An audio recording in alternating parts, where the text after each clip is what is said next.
Salamat sa mapagpalaan pagmamahal. Welcome to our 365 daily devotion. Ako po si Alexander Gomez from Batch 3. At ang topic po na tatalakayin natin ngayon ay the Gospel for LGBTQ. Ngayon po ang ating pag-aaralan ay tungkol sa John chapter 4 verse 15.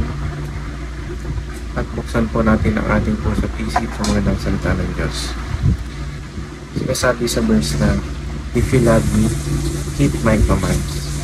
Sa Tagalog, kung mahal niyo ako, susundin niyo ang aking mga utos.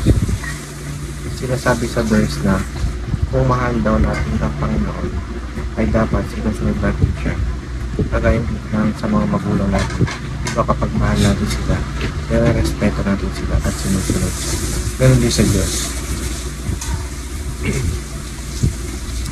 Teaching number 1. Knowing Christ leads to loving Christ.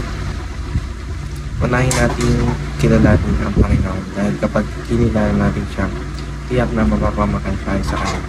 Kamahal-mahal ang Panginoon natin at pag nakilala natin siya at nalaman ang mga ginawa niya para sa atin, dito na tayo mas magkakaroon ng magandang relasyon sa Panginoon. Teaching number 2. Loving Christ leads to obeying Christ.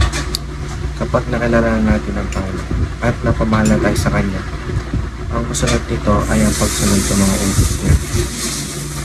Pagbasa ng Bible upang maiwasan yung mga bagay na dapat iwasan natin at palagi pagpili ng mga bagay na ikalulugod ng Diyos.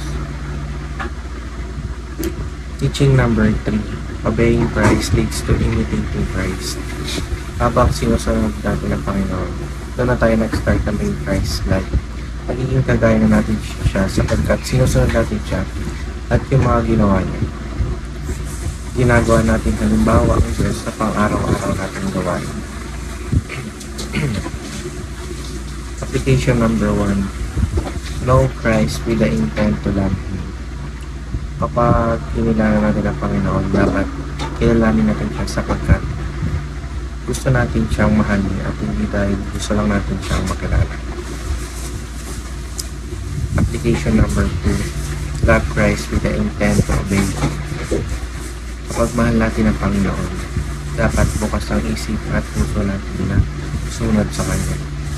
Kung mahal natin ang Panginoon, ang Kanyang mga utos ay hindi magiging mabigat sapagkat mas mangingibabaw ang pananampalataya natin. Application number 3. Obey Christ with the intent to imitate Him. Ang goal talaga natin mga Kristiyano ay maging Christ-like. Sa pagsunod sa Diyos, dapat intention din natin na gayahin natin siya at gawin siyang halimbawa. At gawin lahat ng pangaral at pagtuturo niya na nakasulat sa Biblia ay apply natin sa pang-araw-araw na pamumuhay. Yun lamang po ang aking devotion. Maraming salamat.